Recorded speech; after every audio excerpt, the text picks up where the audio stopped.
like. So I True, mean, true. so obviously you've made so many videos on The Godfather, and you'll be continuing to do so. Will we see any other? Do you have other interests? You know, other crime films, or even non-crime films, apart from The Godfather? Yeah, I've made like probably just one other like outside the Godfather, which is like the Goodfellas video.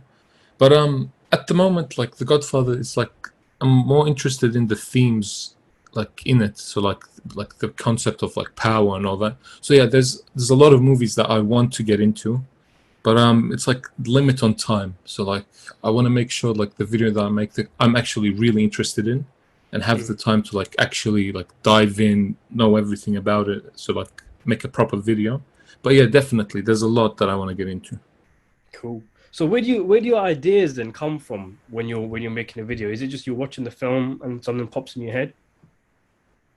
Yeah, that's mostly like where I get like most of the ideas, and then like from that one, as I do research, like two more questions pop up. So then Mm. those are two different ideas to explore, and so on. And yeah, Yeah, definitely. I get what you mean because I mean, there's only three of them, and even at that, there's two that people are most interested in. But the films are so rich. There's so much to exactly. talk Yeah. about. You know, I've made so many videos on the first two films, but even now, I'm thinking I've only kind of scratched the surface. There's still so much to talk about. It just shows you the greatness of those films. So, do you have like a favorite character? Probably yeah, Vito. Like just Vito. Yeah, Michael's great, but like Vito's the first character that I really enjoyed his like character, like looking into him and all that. Michael at the start, I didn't really like him. I found him like too like not like I don't know how to explain him. Like I don't know the right word for it, but yeah, Vito's like straight like he's in the embodiment of like power and all like those type of things. Mm. So who would you say was more effective then as a kingpin as a mob boss between the two, father and son? Probably Vito because he's like more sustainable. Like Michael wanted to like skyrocket straight away, but he didn't like his organization and all that wasn't that solid, so that he could like like achieve all his like ambitious like projects and like going to Cuba and all that because he wasn't like a solidified leader.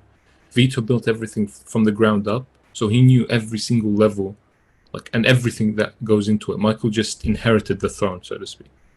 Yeah, definitely. So do you if the roles were reversed, so if it was Michael growing up, so let's say Michael was the immigrant child, and Vito was in Michael's place in Godfather Part Two, you know, with Fredo betraying the family and Hyman Roth, all of that stuff. Can you see the outcomes being the same? Would they both mold into the kind of characters they ended up being in the film? Can you see Vito commit those cold, calculating moves like murdering his own, or obviously it wouldn't be his brother, it'd be his son. It's a good question. I don't think so. Like, because their priorities like are different. I think like Michael, he was like he thought his way of protecting the family and all that was to make it the most powerful. Vito more understood like that he needed to like I don't know how to explain, but yeah, Vito was like more was more understanding, I guess. He already treated everyone like he didn't fully like not trust, but like he made his calculations so that if anyone could betray him, he would know, like he would be ready. Mm. So I think he would have more room to like maybe forgive Fredo. I think maybe, yeah. So is that what you So think Vito would do then? So if Fredo did do what he did, and Vito just about avoided. I mean, you could make the argument he kind of did something similar in the first film, except obviously it wasn't something Fredo planned. He just kind of messed up when Vito was the another assassination attempt was placed on him. But let's say Fredo did what he did. What decision do you think Vito would have made? I think it would just make him like sort of like a house arrest type thing. Like just he's confined to the compound, like he can't leave unless like supervised. And maybe then Mm. slowly he can like regain their trust. But like yeah. But he wouldn't like kill him like what Michael did, definitely not. Yeah, definitely not, because obviously family came first for Vito. The irony of Exactly. Michael is that he's done everything within his power to protect his family, but in doing so, he loses his family. You know, the kid who Exactly. gets aborted, he loses Kay, he loses. He obviously the sister comes back, but them to drift apart in the second film, and obviously he loses Fredo by killing him, and it's one of the great ironies of the trilogy. But yeah, I'm in the same boat. I don't see. I mean, it's an amazing discussion to have, but I don't see Vito killing Fredo at all. I mean, he maybe have would have kind of exiled him Yeah, out of the family. You know, you can never come back to this house, or maybe kind of giving him some remote, kind of what they did in the first film anyway, some remote job. But I think ultimately, the situation would have never got to that stage under Vito because it was the fact that Fredo got stepped over in the first place by Vito and Michael became the Don that kind of pushed Fredo to have this kind of lingering feeling that he needs to make something for himself. So I mean, Vito knows his children. He knows their nature.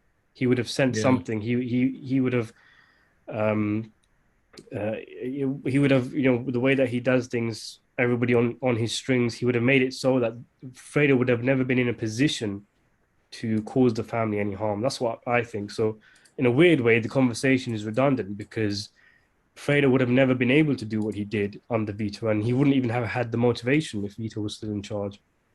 It's interesting. I don't know if you recall in the books, Fredo is actually quite different, isn't he? yeah, yeah, He's supposedly considered the strongest of the three brothers, and it's the assassination attempt of Vito that actually changes him, makes him weak, and yeah, because obviously it must have messed with his head. They say something like he doesn't speak to anybody for weeks after the assassination attempt, stays in his room, all that kind of stuff. But obviously in the film, it's just that he was weak to begin with, and in part two, they say he had pneumonia when he was a child and all that kind of stuff. So they changed his character quite a bit. yeah. Also, we don't get to see like much of Fredo before like the assassination attempt. So we maybe he was like a bit stronger and like more outgoing and all that. But then after he was like traumatized or something. But yeah, they played on the fact that he was like not the smartest. Yeah, it's very true. We didn't actually see much of him before, so maybe he was strong like in the books. Well, although that flashback scene in the part two at the end of the film, which is one of my favorite scenes in the entire trilogy, I think that does still kind of imply that Fredo's a bit of a weak one. Like he's not strong enough to kind of. Michael says he joins the Marines, and Fredo's like clearly in front of Sonny, who's livid. He's shaking his hand and everything, and it's like he's always out to please everybody. Like he's not standing up for himself and what Yeah, yeah, yeah, kind of what's your opinion on this? That kind of thing. It's like you never know what Fredo's thinking because he's not man enough, not strong enough to just come out with it and say what he wants. That's just the kind of vibe I got. So speaking of favorite scenes, what would be yours in the entire trilogy? What's the one standout scene for you? uh, okay. I mean, of course, there's a lot. It's either the opening scene when Vito's like talking to Bonacera and is like, Mm, be my friend and all that. classic. And then probably the meet just in part one, it's that one or the meeting of the Dons when they're all like talking and all that. Right, yeah. What about the second film? The second film, Michael and Pentangeli, when he's like telling him you're still part of the Corleone family. It's like you have to act like him. All right, And yeah. all of like yeah. And all of like young Vito's scenes. Young Vito with De Niro, yeah. Right, I see, yeah. So what about the third film then? Is there any obviously I'm guessing you're not as big of a fan as the third film. Yeah, they've got a lot of good quotes. Like but I don't think there's a good like maybe the final one. The I mean, sorry, when his daughter gets shot. Mm. I guess that one's great acting, but it's mostly like great quotes from that. Yeah, I don't have a favorite scene from that one. It's just Yeah, like they have a lot of great quotes in that. Yeah, I agree with you about the final scene because it's kind of like a build to a crescendo and it's that scene on the stage. Because I don't like the girl's acting when she kind of slumps and then she's like dad and then douche like that because that was quite melodramatic. But Pacino's acting in the follow up when he's screaming and wailing, that was so real and hard hitting. I never watched that whenever I'm rewatching scenes if I'm doing some research or something, I always skip that part because it's too raw. Pacino's acting yeah, because he plays himself throughout the film. He's not the same Michael Corleone, but that scene at the end, he was amazing in that. I thought in that part. What about your videos of your own? Are there any that you've watched? Sorry, you've made. Sorry, and you thought I really knocked it out of the park here. Do you have any favorite videos of your own? Not really. Like some that I enjoy making more than others, but I mean, maybe I would have to like rewatch them again. But yeah, there's none really stick out like as rewatching them. But some like when I'd like try something new, like, and then it works sort of. Yes, to answer the question, not really. Yeah, Cool. I would have to rewatch them. Yeah. No worries. So I mean, let's say for argument's sake, Francis Ford Coppola. Obviously, he's done a lot of work with the Godfather films recently. Obviously, he made Coda, Death of Michael Corleone. Apparently, this restoration took 3 years, so he's been working on and off on that. What if tomorrow he suddenly announced he's making a Godfather Part 4? Well, what would you think about that? I mean, I'll be intrigued, like, to see how he would do it, but also like kind of worried because like all these remakes and stuff, they end up actually ruining the original ones. Yeah. Even though like you don't have to watch it, but like you can't help it but like to go actually look into it. Yeah, I mean, what if let's throw a little bit of a spanner into the mix. What if Coppola said he's too old to make it? He'll stay on as a creative consultant, but he'll get his daughter to make it. Sofia Coppola, who's obviously more of a director now. Um, yeah, I'm not sure about that one to be honest. Like The Godfather directing it, you can't just get anyone. Like I think the only other person that, or maybe the only two other people that could actually do it is Martin Scorsese and Sergio Leone. But I would love to see like a Martin Scorsese version of The Godfather, like to see how he would like his take on it. Yeah, it would be interesting because he was actually offered the no, sorry, he wasn't offered. Coppola recommended him for The Godfather Part 2 because originally he didn't want to direct it. So it would have been interesting to see that. Yeah, But maybe it wouldn't have worked because I mean we assume it would have worked because he's an amazing director and he's an amazing gangster movie director. But his films are kind of different. They're more raw, street level, all that kind of stuff. Whereas the Godfather films and Coppola, his movies are kind of operatic and majestic yeah, and the kind of sweeping epics. I mean, Scorsese has made those kind of films. Like The Age of Innocence was it was like a costume drama. I guess you could say The Irishman was a kind of epic, long, uh, melancholy kind of movie. Speaking of which, what did you think of that film? The Irishman. Mm. Um, it was good. Like I liked it. The first time I watched it, the I was really confused about like that De Niro was meant to be young at the start, and like the CGI did, like the facials, that it didn't work. Mm. It made it confusing because then you thought that he was old then, but then later on the timeline's a bit weird. But as a movie, it's actually really good. Like it's really good. Yeah, really enjoyed it. All right, cool. Yeah, because I always ask because I've interviewed a few people in the past week, and I always ask them about The Irishman because The Irishman's a weird one. Mob movie fans, some people absolutely hate it, some people love it, some think it's just all right, but everybody seems in agreement that the aging CGI was a bit doesn't quite work, and they always bring up that one scene when De Niro is stomping on the grocer. I don't know if you remember, Yeah. but that scene was really, really bad because I actually watched the film before it came out on Netflix. I managed to see it Oh in wow. some art house theater in the UK. And I said it in my review before the film even came out. I was like, watch, everybody is going to hate this scene because it's shocking. How does a Yeah, it film like is. that end up in the final cut? It was, it was terrible. I It can't was terrible. imagine. Yeah.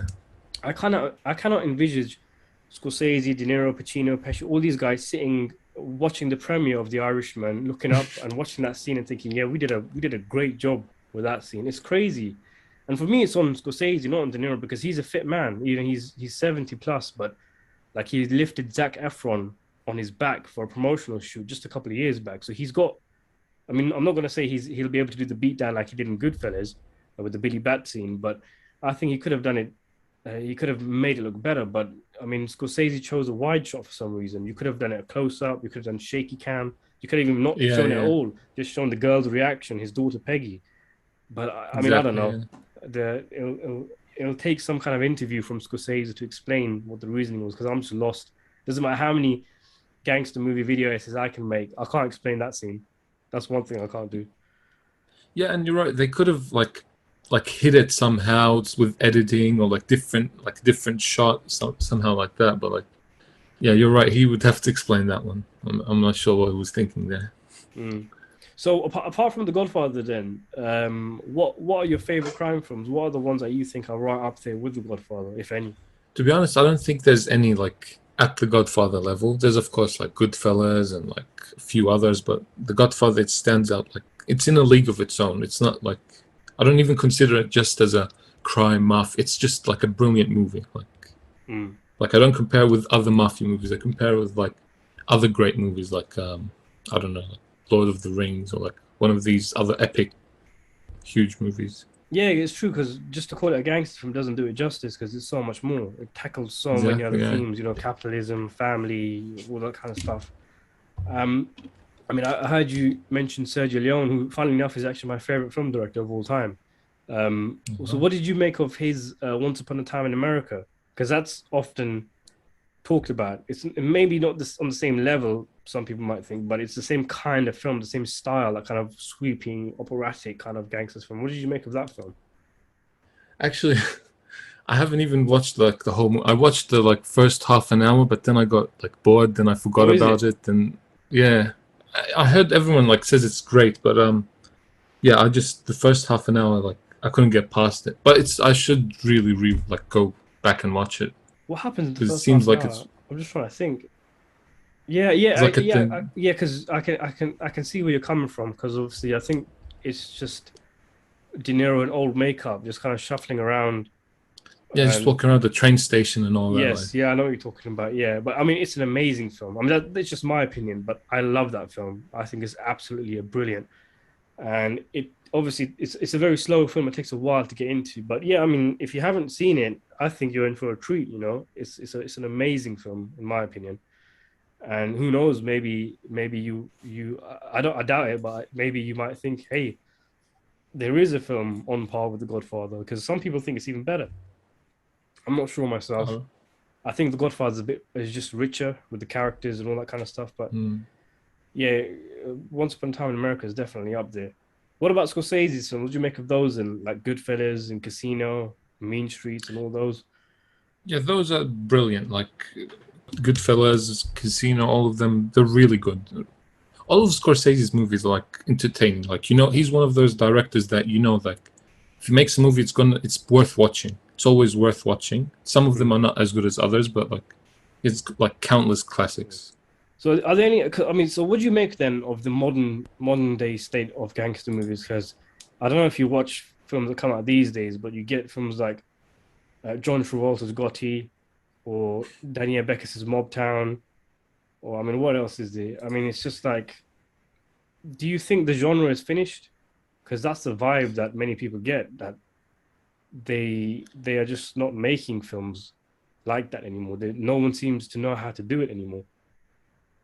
Yeah, they like the new ones come off as kind of like corny because they don't have that balance. They all just fall into like the cliches of like typical gangsters, like stealing money, like all the boring stuff. They don't put any like nuance or like the theme. Like the Irishman was good because like it had levels. It was a gangster mafia gangster movie, whatever. But it wasn't just about like these street guys. It was about like it incorporated other things. That's what I'm trying to say. Yeah, Like these definitely. ones are just like cliche type of thing.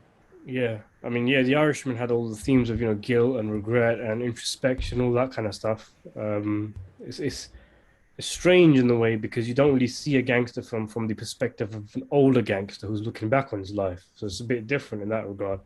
It's kind of like, I mean, just something I imagine in my head, Pacino sitting there at the end of The Godfather Part 3, just thinking about his life. And then you have The Mm. Irishman, which is a kind of recreation of a man in a wheelchair at the end of the film, just us showing us all of his life.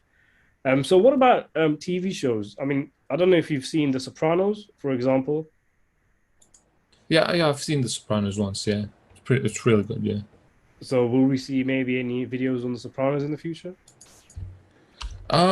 Maybe. I think your channel does a brilliant job at The Sopranos. Like, you're my go-to guy to like watch Sopranos content. Oh, thank you very Maybe, much. but because if I'm gonna go into like something, The Sopranos is like, it's like there's so many episodes in that, and like if I'm gonna do something, I have to like really dive into it. So like Mm, some movies, like I rather just, or like shows in it, just like leave, like if they're not in my field, like some things I just like to leave alone. Like I don't want to like be the one to talk about them and that, because I don't think I can do them like justice and all that. The right. I see. Godfather is Yeah. like, for me it's like I'm really like invested is like in this film. I'm really interested, and I think like I can bring something new. The Sopranos is like, I don't think I have anything new to add. There's already a lot of people like such as yourself that like already do like a killer job at it. Cool. Right. So yeah. So I mean, yeah. I mean, we kind of touched on this already before, but if you were going to kind of branch out from The Godfather, what could we expect then from your channel? What movie do you think you'd like take deep dives into and just kind of go to town with it?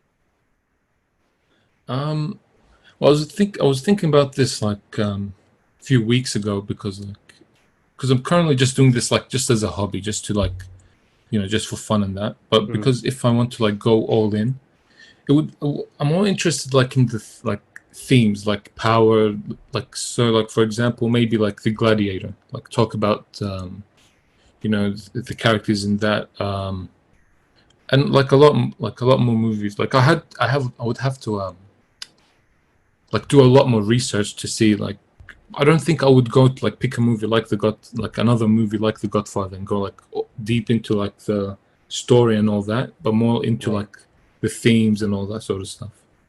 Cool. Yeah. So what kind of themes attract you then? Attract you when you're watching a film? What kind of resonates with you then?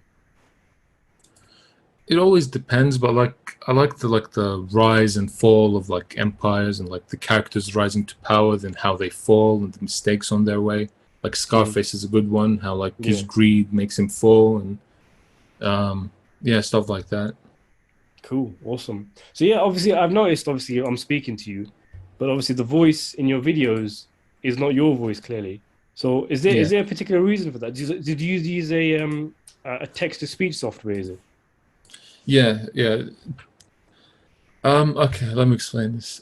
So okay, at the start, when I was starting out, I just wanted to do this for fun, and like for me, I tried it out.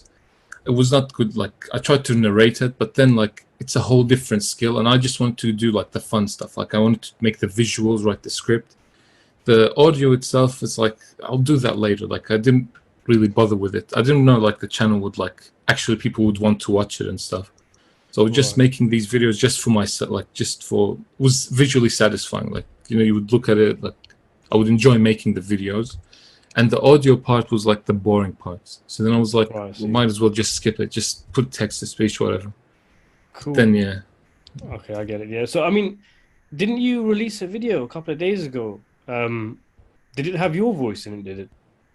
yeah. There's one also on. I made a second channel. It was just like testing it out to see, because Cool. like now I'm not gonna keep like doing text to speech. Like yeah, I'm gonna go. I'm thinking of going all in. So that was just like a little test to see. Cool. Yeah, I mean, you got a cool voice, you know. There's no reason to be like shy about it or anything like that if that's the case.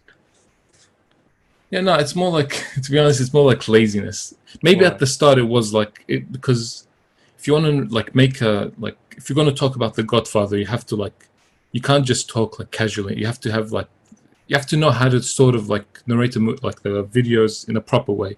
I Mm. can't just like make it like record it on my phone and just like have it all crackly and all that sort of stuff. So yeah, if I go all in, I'll definitely like be narrating them from now on. It's probably easier because then like doesn't have to have like the spelling mistakes and all that sort of stuff. Yeah, definitely, definitely. It might be worth going into. So yeah, Mr. Culture Mafia, it was a pleasure speaking to you.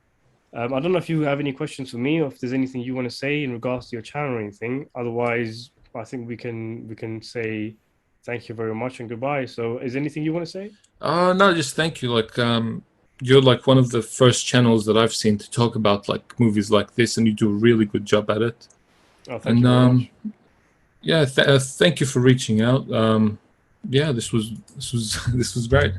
Awesome. Yeah, I mean, it's the same. I mean, it's the same for me because like when I started doing this, nobody was talking about gangster films on YouTube. You had so many stuff, say, I don't know, Star Wars or Marvel movies, and but there was no real channel dedicated to gangster films or Godfather or anything like that or Sopranos. And now obviously we've got a few Sopranos channels, we've got a few people dabbling in this and dabbling in that, and your channel has come about as well, which is great. And there's so many because the thing one of the reasons why I even started the channel in the first place was because I wanted to watch videos, people talking about the Godfather, all that, but nobody was doing it. So then I just kind of thought, oh, I'll do it myself.